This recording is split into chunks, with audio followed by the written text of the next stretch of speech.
Hello, and welcome back to another update as we cover the latest developments throughout the front line in the Russo-Ukrainian war. We start out here in the east of Avdiivka, where the Russians have made two advancements in these forest lines here to the east of the village. We see that they've made advancements here to get onto this position right here, which is a Ukrainian fortified position, which has forestry covering every side.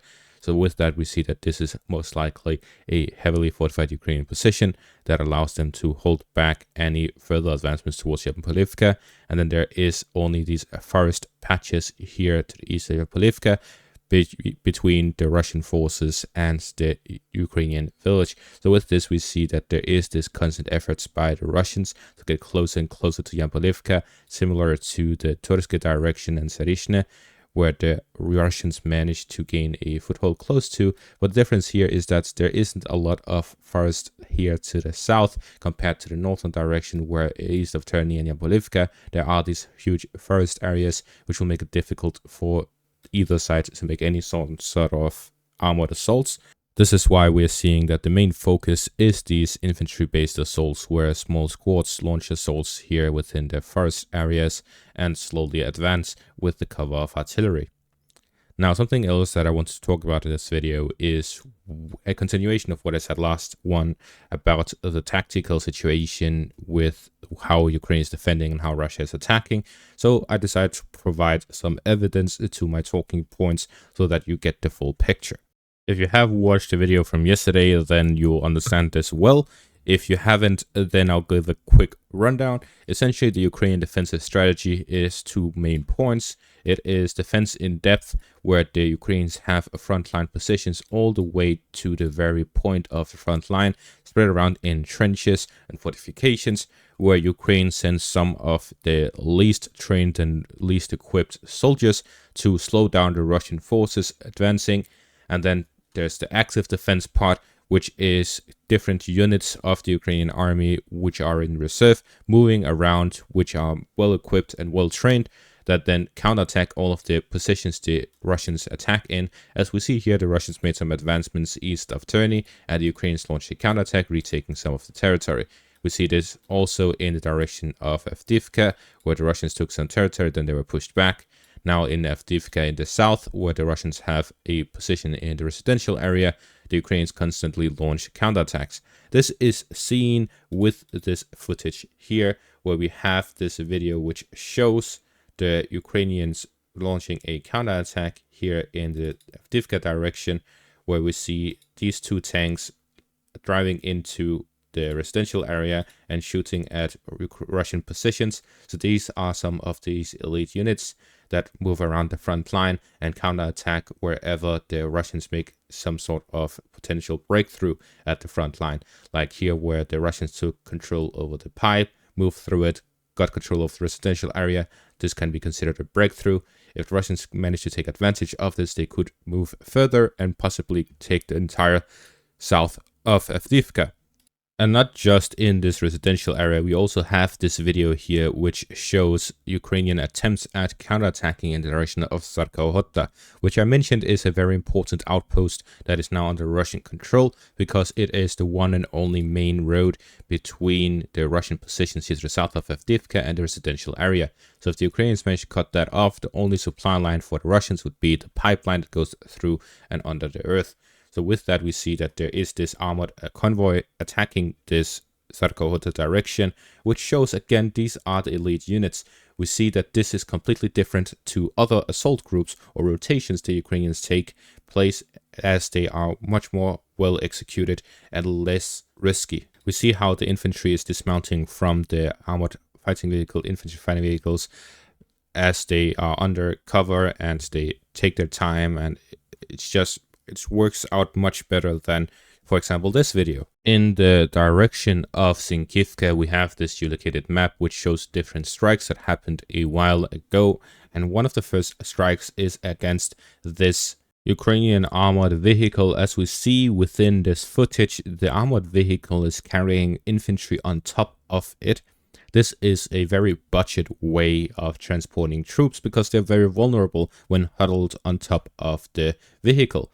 we see that the Russian FPV drones strikes that as it is rotating. These are the frontline troops. They are much more vulnerable, less equipped, and less trained than the Ukrainians launching these counterattacks. So there's a clear difference between these two groups, the ones conducting in-depth defenses and the ones conducting active defense tactics.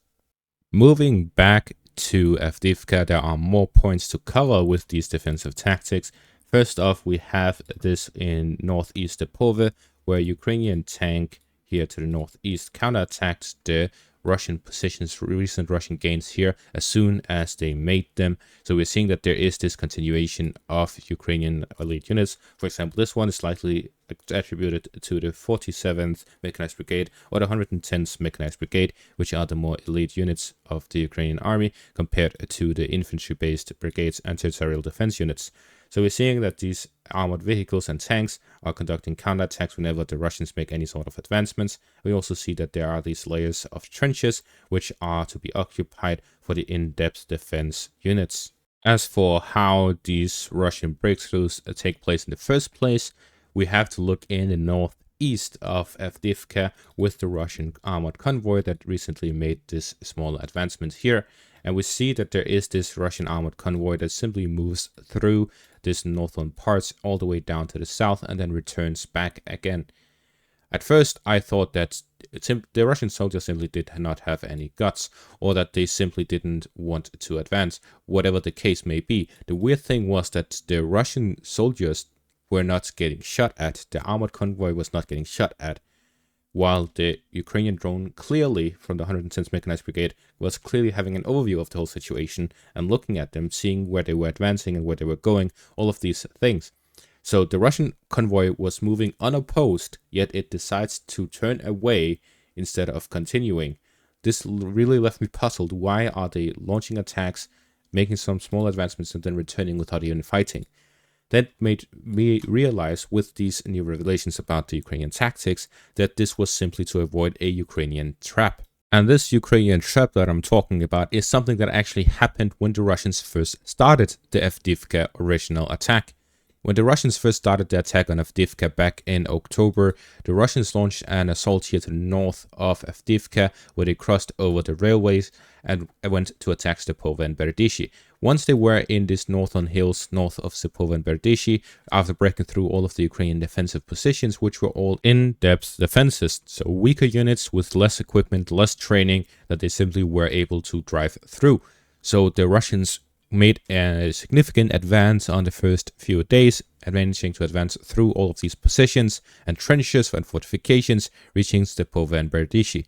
Then came a Ukrainian ambush with a Ukrainian counterattack of its elite units and armored vehicles, launching an attack with cover of heavy artillery and other MLRS strike units. So we saw that the Russians made significant advances before they were counterattacked and ambushed. So that is the sort of thing that the Russians are avoiding. The way they avoid it is by simply launching some of these armored convoys, dropping off units at points that are closer to the front line, and then launching these assault units, launch assaults across the front, trying to capture some trenches by the front line, advancing these small parts. And in the end, the Russians are making very small advances, which has low costs simply because they are not committing to the attacks and are avoiding the Ukrainian counterattack and ambushes by not advancing too far. So this is the sort of fighting we are seeing taking place.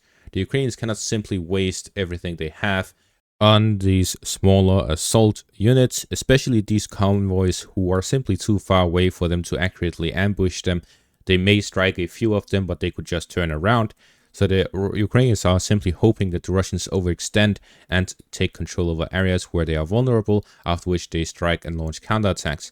So somewhere here in the northeast of Avdiivka, we're seeing that these are all in-depth fighting, where Russian assault groups and units are fighting off against Ukrainian in-depth defense units, and there is just this clash between weaker units, while the more elite units are fighting. For example, here in the south of Avdiivka, where the Russians made this advance, Ukrainian elite units counterattack, and then the Russians are launching more attacks with their own units, sending reinforcements. The main difference between the Russian and Ukrainian units is that the Ukrainians have this split between more useful and more useless units, where the more useless go into the front line in the trenches, less equipment, less training, while the elite units are doing this active defense strategy. While the Russians have simply mixed everyone together. While the Ukrainians have a very clear split, the Russians are working in these division-sized or even army corps-sized units, which means that they simply have a very significant mix of whether the units are elite or not. Doesn't matter, they're all combined together. Even former Wagner soldiers are put into these divisions, working together with each other. And at the same time, talking about Wagner, there's been reports that there is going to be 3 Wagner assault groups being formed entirely of Wagner soldiers. So as we can see, there's also simply elite units in the Russian army that are working independently in brigade-sized units. But then again, the main bulk of the Russian army are these division and armored corps units, which are very large groupings together, and these range from anything to the weakest to the strongest units.